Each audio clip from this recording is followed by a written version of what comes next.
Hey y'all, thanks for watching. Today it's going to be part 2 of the Series 70 disassembly and reassembly.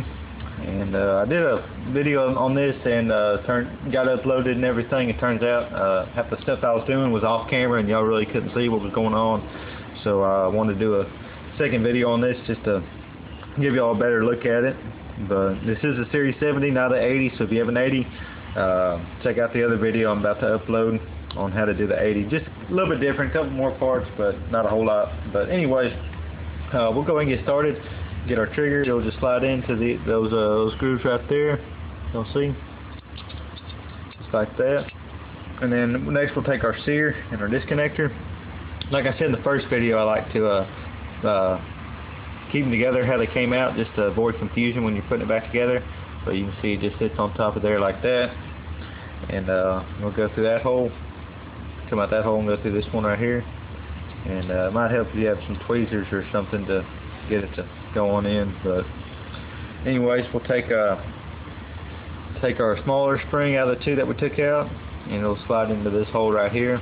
And you might have to get some tweezers or a little pick just to get those holes to line up with that pin. Be a little tricky sometimes, but just kind of play around with it a little bit, get those holes lined up, and there it goes right there.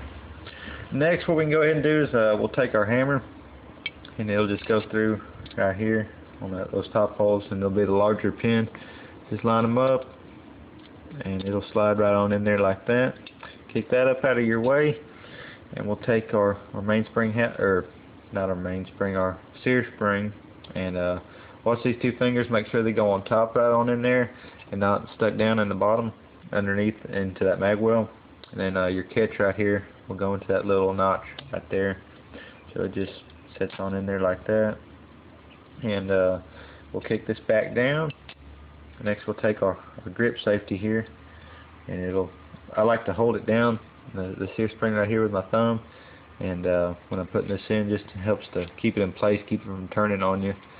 And it'll just slide right in there like that. Those holes, pull back your hammer. Actually, before we do this, let's go ahead and get our plungers. You have a little one here and the big one. Little one for your slide stop, larger one for your safety. Make sure the little one goes in first right here into your plunger tube. Little one first. It just slides in there like that.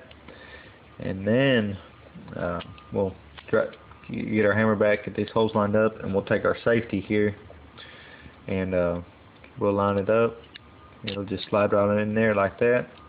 And then you'll have to get like a little screwdriver or a pick or something to pull back on that plunger. Y'all see it right there, to get that safety to go all the way in.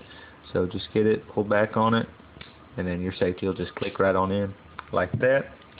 Next, we can get our mainspring housing over here. Make sure you keep this grip safety down to keep that sear spring how it's supposed to be. Let's check real quick. Yeah, we're still good. You want to make sure it doesn't go, that second finger right there doesn't go down into your mag well. But keep that grip safety down, and then just your mainspring housing will slide right on in into those grooves back there. I can even get it. There it goes. And then take it off safety and get your hammer all the way to the decock position like that. And you'll want to make sure that that little pin right there, you'll see it. Make sure that's leaned back. That way it'll go into this little cap right in there, and then it'll just slide in. Usually have to lean it back to make sure that lines up.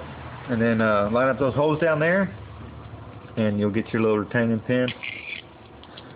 And just give it a couple little taps to go in.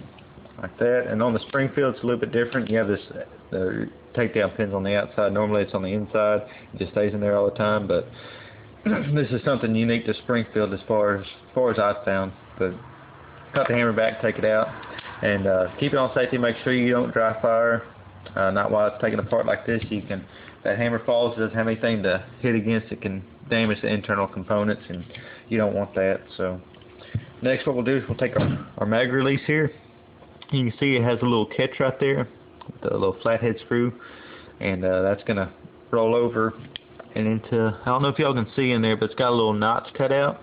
That's what it's going to go into, and you want to make sure you can check it out on your gun, and you'll be able to see it. But you're going to have to just slide it on here like that. You have to wiggle it back and forth to get that that little catch lined up with that groove. And it's just a quarter turn to your right. Just play with it, and you'll feel it when it goes like that. You'll feel the spring engage, and it's locked in. You can test it. It's good. Next, what we'll do is we'll move over here to our slide. Let me take the frame, get it out of the way. And all you have is your catch. You have your firing pin and your firing pin spring, and then you have your ejector right here. And we'll just go ahead and put this in like that. Make sure this notch is lined up in there like that. Make sure it's in there straight, and then get your firing pin spring, put it together, and then you'll have to get like a little punch or something to push that firing spring in.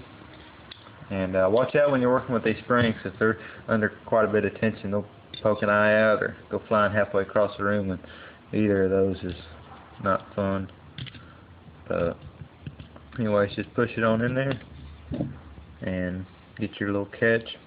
The beveled edge will go towards the bottom, and it just slides right in here to those grooves, and slides right in there like that.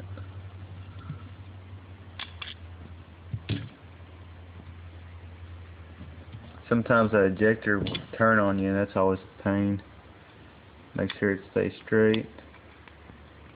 Always a pain when it does that. You might have to kind of push on it here from the bottom. Sometimes it happens, sometimes it won't, but just make sure it goes straight. That's probably the most common problem, hardest part on doing that. But anyways, once that's straight, then you can just keep on pushing this, and then you'll see that safety, or that firing pin, just snap into place like that, and you're good to go on your slide. And we'll go ahead and put the top end all back together. Barrel goes in, barrel bushing. Did a field strip video on this, so we're just going to fly through this real quick. And I like to do it upside down to keep that barrel link in place when I put the slide back on the frame. And yeah, make sure that barrel link stays down. And there we go. Line up our holes. Put in our slide slot.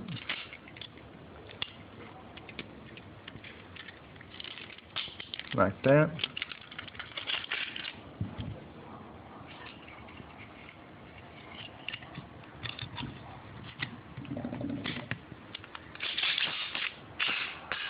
We are good to go. Go ahead and put our grips on real quick. These happen to be flathead. They're either flathead or sometimes an Allen wrench, depending on which one you have. I actually like the look of an Allen wrench a little bit better, but this one came with a flathead, so we'll go for that. Actually, you know what? This is pretty much self-explanatory. I think y'all pretty much got down how to put on your grips. One other thing, just to make sure your firing pin's going to drop, one neat little test I like to do is simply cock your hammer, drop a glue stick or eraser or something in, and pull the trigger. If you see it fly out, means your firing pin's dropping and your gun will fire. That's just a little easy, foolproof way to know it's going to fire. But anyway, that's pretty much it. Thanks for watching. If you have any questions at all, please feel free to leave a comment below. And like I said, this is a Series 70 takedown and reassembly, and be on the lookout for the Series 80.